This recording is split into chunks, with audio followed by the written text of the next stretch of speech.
ನೋಡಿ, ಇವತ್ತು ಬಿಡದಿ ರೈತ ಹೋರಾಟದಲ್ಲಿ ನಾವು ವಿದ್ಯಾರ್ಥಿ ಸಂಘಟನೆಯ ಮೂಲಕ ರೈತರಿಗೆ ಒಂದು ಬೆಂಬಲ ಕೊಡಬೇಕಂತೇಳಿ ಬಂದಿದ್ದೀವಿ. ಈ ಹೋರಾಟ ಕಳೆದ 1.5 ವರ್ಷಗಳಿಂದ ನಡೀತಾ ಇದೆ. ಇಲ್ಲಿನ ಜನರು ತಮ್ಮ ಭೂಮಿಯನ್ನ ಸರ್ಕಾರಕ್ಕೆ ಬಿಟ್ಕೊಡೋದು ಬೇಡ ಅಂತಂದ್ರೆ ಏನೀಗ ಡಿ ಕೆ ಶಿವಕುಮಾರ್ ಅವರು ರಿಯಲ್ ಎಸ್ಟೇಟ್ ಮಾಫಿಯಾ ರೀತಿ ಇಲ್ಲಿ ನಮ್ಮ ರೈತರ ಜಮೀನನ್ನ ಕನ್ವರ್ಟ್ ಮಾಡಕ್ ಹೊರಟಿದ್ದಾರೆ ಅಭಿವೃದ್ಧಿ ಹೆಸರಲ್ಲಿ. ಸೊ ಅದಕ್ಕೆ ಇಲ್ಲಿನ ರೈತರು ವಿರೋಧವಾಗಿ ಹೋರಾಟ ಮಾಡ್ತಾ ಇದ್ದಾರೆ. ಈ ಹೋರಾಟ ಇತ್ತೀಚಿನ ದಿನಗಳಲ್ಲಿ ತುಂಬಾ ಕಾವನ್ನ ಪಡ್ಕೊಳ್ತಾ ಇದೆ. ಎಸ್ಪೆಷಲಿ ಈಗ ಸೋಷಿಯಲ್ ಮೀಡಿಯಾಗಳಾಗಿರ್ಬೋದು, ಎಲ್ಲರೂ ಬಂದು ಹೋರಾಟದ ಕಿಚ್ಚನ್ನ ಜಾಸ್ತಿ ಮಾಡಿದ್ಮೇಲೆ ಈ ಹೋರಾಟಕ್ಕೆ ಮತ್ತೊಂದು ಕಳೆ ಬಂದಿದೆ. ಇವತ್ತು ಕೂಡ JDS ನೇತೃತ್ವದಲ್ಲಿ ಒಂದು ಬೃಹತ್ ಪಾದಯಾತ್ರೆ ಇದೆ. ಸೊ ಈ ಪಾದಯಾತ್ರೆಗೆ ಎಲ್ಲಾ ಭಾಗದ ಒಂದು ರೈತರು, ಎಲ್ಲರೂ ನಾಯಕರು ಕೂಡ ಬರ್ತಾ ಇದ್ದಾರೆ. ಸೊ ಇದ್ರ ಬಗ್ಗೆ ನಮ್ಮ ರೈತ ಮುಖಂಡರು ಕೂಡ ಇಲ್ಲಿ ಇದ್ದಾರೆ. ಅವ್ರು ಏನ್ ಹೇಳ್ತಾರೆ ಕೇಳೋಣ. ಸರ್, ಈಗ ಈ ಹೋರಾಟ ಏನ್ ಶುರು ಆಯ್ತಲ್ಲ, ನೀವೀಗ ಎಷ್ಟು ದಿನದಿಂದ ಈ ಹೋರಾಟ ಮಾಡ್ತಾ ಇದ್ದೀರಾ? ನಾವು ಒಂದು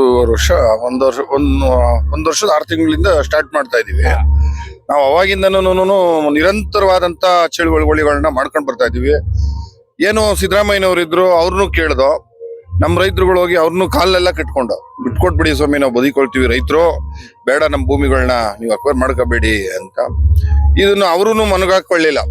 ಇದನ್ನ ಈಗ ಶಿವಕುಮಾರ್ ಅವರು ಏಕಾಏಕಿ ಸಡನ್ ಆಗಿ ಉಪಮುಖ್ಯಮಂತ್ರಿ ಆಗಿದಾಗ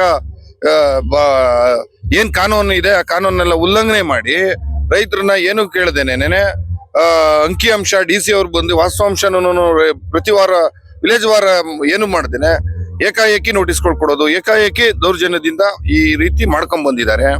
ಈಗ ಫೈನಲ್ ನೋಟಿಫಿಕೇಶನ್ ಮಾಡಿ ಒಂದು 6 ಜನಕ್ಕೆ ಚೆಕ್ ಮುಖಾಂತರ ಜನಕ್ಕೆ ದುಡ್ಡು ಹಾಕ್ತಿವಿ ಅನ್ನೋ ಆಸೆಯನ್ನ ತೋರಿಸ್ತಾ ಇದನ್ನ ನಾವು ರೈತರುಗಳು ನಾವೇನು ದಡ್ರಲ್ಲ, ನಾವು ರೈತರುಗಳು ನಮ್ಮ ತಂದೆ ತೀರು ಓದಿಸಿದ್ದಾರೆ. ನಾವು ಸ್ವಲ್ಪ ಜ್ಞಾನ ಇಟ್ಕೊಂಡಿರೋರೆ. ಇವರು ದುಡ್ಡು ಹಾಕ್ತಾರೆ ಅಂದ್ರೆ ಯಾವ್ದೇ ಕಾರಣಕ್ಕೂ ನಾವು ಜಗ್ಗುವಂತಾರಲ್ಲ. ನಾವು ದುಡ್ಡಿಗೆ ಆದ್ಯತೆ ಅಲ್ಲ, ನಮಗ್ ಭೂಮಿ ತಾಯಿ ನಮಗ್ ಬೇಕು.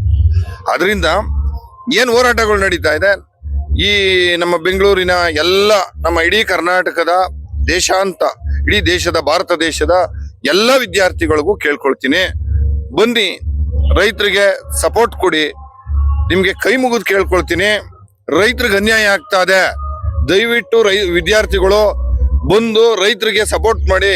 ಎಲ್ಲ ರೈತರ ಸಂಘಟನೆಗಳು ಬಂದು ಇಡೀ ಕರ್ನಾಟಕದಲ್ಲಿ ದಾರಿಗೆ ನಮ್ಗೆ ಬಂದು ನಮ್ಮ ಬೈರ್ಮಾಳದಲ್ಲಿ ಬಂದು ನಾವು ನಿಮ್ ಪರವಾಗಿದ್ದೀವಿ, ಸಪೋರ್ಟ್ ಮಾಡ್ತಾ ಇದೀವಿ ಅಂತ ಹೇಳಿದ್ದಾರೆ. ನಾಳೆ 9 ಜಿಲ್ಲೆಯವರು ಬರ್ತಾ ಇದ್ದಾರೆ. ಆಮೇಲೆ ದಲಿತ ಸಂಘಟನೆಯವರು ಬಂದು ಸಪೋರ್ಟ್ ಮಾಡ್ತಾ ಇದ್ದಾರೆ. ಇತರೆ ಕನ್ನಡ ರಕ್ಷಣಾ ಏನು ಇದಿದ್ದಾರೆ ಎಲ್ಲಾ ಸಂಘಟನೆಗಳು ಅವರು ಕೂಡ ಸಪೋರ್ಟ್ ಮಾಡ್ತಾ ಇದ್ದಾರೆ. ಏನು ಈ ವಿದ್ಯಾರ್ಥಿಗಳು ಏನಿದ್ದೀರಿ, ನೀವು ನಮ್ಮ ರೈತರ ಮಕ್ಕಳೇ, ಬೇರೆಯವ್ರೇನಲ್ವಲ್ಲ. ನೀವು ಏನೋ ಯಾರೋ ದೊಡ್ಡ ಇಂಡಸ್ಟ್ರಿ ಇರೋ ಯಾರೋ ಉದ್ಯಮಿ ಮಕ್ಕಳೇನಲ್ವಲ್ಲ. ನಮ್ಮ ರೈತರ ಮಕ್ಕಳೇ ಆಗಿರೋದ್ರಿಂದ ಹೆಚ್ಚಿಗೆ ಬಂದು ನಮ್ಮನ್ನ ಬಲಪಡಿಸ್ಬೇಕು ಅಂತ ನಮ್ಮ ವಿದ್ಯಾರ್ಥಿ ಸಂಘಟನೆಗಳಿಗೆ ಕೇಳ್ಕೊತೀನಿ. ಇನ್ನೊಂದ್ ಸರ್, ವಿದ್ಯಾರ್ಥಿ ಮಹಿಳೆಯರಿಗೂ ಆ ತಾಯಂದ್ರಿಗೂ ಕಾಲ್ ಮುಗಿದು ಕೇಳ್ತೀನಿ, ವಿದ್ಯಾರ್ಥಿ ಮಹಿಳೆಯರಿಗೆ ಬನ್ನಿ ನಮ್ಮ ಬೈರ್ಮಂಗ್ಲಕ್ಕೆ, ವಾಸ್ತು ಸ್ಥಿತಿ ನೋಡಿ, ಇಲ್ಲಿನ ಪರಿಸರ ನೋಡಿ, ಇದನ್ನ ತೆಗಿಬೇಕಾ ಬೇಡವಾ? ನಿಮ್ಗೆ ಬಂದಾದ್ಮೇಲೆ ನೀವೇನೆ ಅನ್ಕೋತೀರಾ ಇದನ್ನ ಉಳಿಸ್ಲೇಬೇಕು. ಈ ದೇಶದಲ್ಲಿ ಈ ಸಂವಿಧಾನದಲ್ಲಿ ಇವ್ರು ಮಾಡ್ತಾರೋ ಭ್ರಷ್ಟಾಚಾರಗಳೆಲ್ಲ ಓಡಿಸ್ಬೇಕು ಅನ್ನೋದು ನಿಮ್ಮ ಮನ್ಸಿಗೂ ಬರುತ್ತೆ. ವಿದ್ಯಾರ್ಥಿಗಳು ಹೆಚ್ಚಿಗೆ ಬಂದು ನಮ್ಗೆ ಸಪೋರ್ಟ್ ಕೊಡ್ರವ ಅಂತ ನಾನು ಕೇಳ್ತೀನಿ. ಇನ್ನೊಂದು ಸರ್, ಇತ್ತೀಚೆಗೆ ನಾವು ಧಾರವಾಡದಲ್ಲೂ ಕೂಡ ವಿದ್ಯಾರ್ಥಿಗಳಿಗಾಗಿ ಸರ್ಕಾರ ಯಾವುದು ಈಗ ಸರ್ಕಾರಿ ಹುದ್ದೆಗಳನ್ನ ಕರೀತಾರೆ ಅಂತ ಹೋರಾಟ ಮಾಡಿದ್ವಿ. ಅಲ್ಲಿ ಕೂಡ ಬೇರೆ ಬೇರೆ ರೈತ ಸಂಘಟನೆಗಳು ಬಂದು ನಮ್ಗೆ ಸಪೋರ್ಟ್ ಮಾಡಿದ್ರು. ಹಾಗಾಗಿ ನಾವು ವಿದ್ಯಾರ್ಥಿಗಳು ಕೂಡ ರೈತ ಸಂಘಟನೆ ಜೊತೆ ಸೇರಿ ಇಂಥ ಅನ್ಯಾಯವನ್ನು ಖಂಡಿಸ್ಬೇಕು. ಯಾಕಂದ್ರೆ ನಾಳೆ ನಾವು ಒಬ್ಬ ಅಧಿಕಾರಿ ಆಗುವಂತವ್ರು ಅಥವಾ ಇನ್ನೇನೋ ಓದಿ ಒಂದು ಹುದ್ದೆಗೆ ಹೋದ್ರೆ ರೈತರ ಪರವಾಗಿ ಕೆಲಸ ಮಾಡುವಂತ ಜವಾಬ್ದಾರಿ ಓದ್ತಾರರು ನಮ್ಮ ಮಕ್ಳೇ ಅಲ್ವಾ ಸರ್? ವಿದ್ಯಾರ್ಥಿಗಳು ರೈತರ ಮಕ್ಳೇನೆ ಅಲ್ವಾ? ನಮ್ಮ ಮಕ್ಳಿಗೆ ಅನ್ಯಾಯ ಆಯ್ತಾ ಅದೇನು ನಾವು ಬಿಡ್ತೀವ? ನಾವ್ ಯಾವ್ದೇ ಕಾರಣಕ್ಕೂ ಬಿಡಲ್ಲ. ನಾವು ನಮ್ಮ ಮಕ್ಳ ಪರವಾಗಿ ನಿಂತ್ಕೊಳ್ಳೋದು. ನಾವ್ ಯಾವ್ದೇ ಕಾರಣಕ್ಕೂ ವಿದ್ಯಾರ್ಥಿ ಸಂಘಟನೆ ಪರವಾಗೂ ನಿಂತಿರ್ತೀವಿ, ಎಲ್ಲಾ ಸಂಘಟನೆ ಪರವಾಗೂ ನಿಂತಿರ್ತೀವಿ. ರೈತರುಗಳು ನಮಗೆ ಬಂದು ವಿದ್ಯಾರ್ಥಿಗಳು ಹೆಚ್ಚಿನ ಸಂಖ್ಯೆಯಲ್ಲಿ ಬಂದು ಸಪೋರ್ಟ್ ಮಾಡ್ಬೇಕು. ಆಮೇಲೆ ಇನ್ನೊಂದು, ಬೆಂಗಳೂರಿನ ಜನ ಅವ್ರೂ ಕೂಡ ರೈತರಿಗೆ ಅನ್ಯಾಯ ಆಗ್ತದೆ ಅಂತ ನೀವು ಧ್ವನಿ ಎತ್ತಬೇಕು. ನೀವು ಧ್ವನಿ ಎತ್ತಿದ್ರೆ ಜನ ಸೇರಿದ್ರೆ ಈ ಸರ್ಕಾರನ ಈ ಬೈರ್ಮಂಗ್ಲ ಕಂಚಕರ್ನಹಳ್ಳಿ ಪಂಚಾಯತಿಲಿ ಏನೋ ಇವರು ದೌರ್ಜನ್ಯದಿಂದ ಭೂಮಿಗಳನ್ನ ರೈತರ ಹತ್ರ ತಿತ್ಕೊಳಕ್ ರೆಡಿ ಮಾಡ್ಕೊಂಡವ್ರು, ಈ ಸರ್ಕಾರನ ಇಲ್ಲೇ ರೈತರೇ ತುಳಿತಾರೆ. ಇದು ಇಲ್ಲಿಂದನೇ ಸ್ಟಾರ್ಟ್. ಕರ್ನಾಟಕದಲ್ಲಿ ಪ್ರಥಮ ಇವ್ರಿಗೆ ನೆಕ್ಸ್ಟ್ 2028ಕ್ಕೆ ರೈತರನ್ನ ಕೆಣಕಿದ್ರೆ ಯಾವುದೇ ಸರ್ಕಾರಗಳು ಉಳಿದಿಲ್ಲ. ನಂಜುಂಡಸ್ವಾಮಿ ಅವ್ರು ಹೇಳಿರೋದು, ನಾನ್ ಹೇಳಿರೋದಲ್ಲ, ನಂಜುಂಡಸ್ವಾಮಿ ಅವ್ರು ಹೇಳಿರೋದು.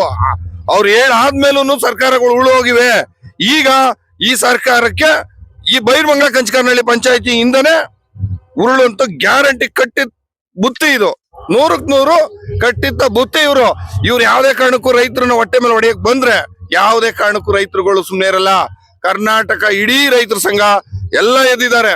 ಯಾಕೆ ನಮ್ ರೈತರು ನಿಂಗೆ ಒಕ್ಲೆಬ್ರಿಸ್ತಾ ಇದ್ದೀರಾ?